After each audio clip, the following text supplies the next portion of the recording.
ഈ കഷ്ണങ്ങൾ വെള്ളത്തിലിട്ട് വേവിക്കാതെ എങ്ങനെ ഉണ്ടാക്കാന്നുള്ളത് ഇനി ആരോടും ചോദിച്ചടക്കണ്ട കേട്ടോ. ഈ വീഡിയോ അങ്ങോട്ട് സേവ് ചെയ്ത് വെച്ചാൽ മതിനെ.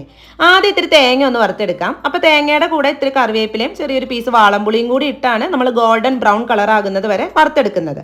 ഇനി ഇതിലേക്ക് 1 ടേബിൾ സ്പൂൺ മുളക് പൊടിയും 3/4 ടേബിൾ സ്പൂൺ മല്ലിപ്പൊടി ഇട്ട് ആ പൊടികൾ നന്നായി ചൂടാകുമ്പോൾ ഫ്ലെയിം ഓഫ് ആക്കിയിട്ട് ചൂടാറുമ്പോൾ മിക്സി ജാറിയിക്കിട്ട് നല്ല പോലെ പൊടിച്ചു വെക്കണം കേട്ടോ. ഇനി വെളിച്ചെണ്ണ ഒഴിച്ച് ചൂടായ മൺചട്ടിയിലേക്ക് 1 ടീസ്പൂൺ കടുകിട്ട് പൊട്ടി വരുമ്പോൾ 2-3 വറ്റൽമുളകും കറിവേപ്പിലയും പിന്നെ 1/4 കപ്പ് വീതം മത്തങ്ങയും ഉരുളക്കിഴങ്ങും വഴുതനങ്ങയും വെണ്ടയ്ക്കും ചെറിയൊരു സവാള നൈസായിട്ട് അരിഞ്ഞതും പിന്നെ 1 തക്കാളി കട്ട് ചെയ്തതും ആവശ്യത്തിനുള്ള ഉപ്പും പിന്നെ 1/4 ടീസ്പൂൺ മഞ്ഞൾപ്പൊടിയും കൂടി ഇട്ട് നല്ല പോലെ മിക്സ് ചെയ്ത് ഒട്ടും വെള്ളം ഒഴിക്കാതെ ലോ ഫ്ലെയിമിലിട്ട് നന്നായി ഒന്ന് വേവിച്ചെടുക്കാം.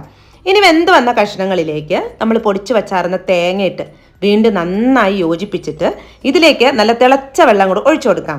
എന്നിട്ട് ഇനി ഇത് നന്നായി തിളച്ച് വന്നാൽ കഷ്ണങ്ങളൊന്നും വെള്ളത്തിലിട്ട് വേവിക്കാതെ നല്ല ടേസ്റ്റിലൊരു തീയൽ റെഡിയാണ് കേട്ടോ. അപ്പോൾ ഈ ഓണത്തിന് ഇങ്ങനെ ആയിക്കോട്ടെ, സെറ്റ് സാധനം.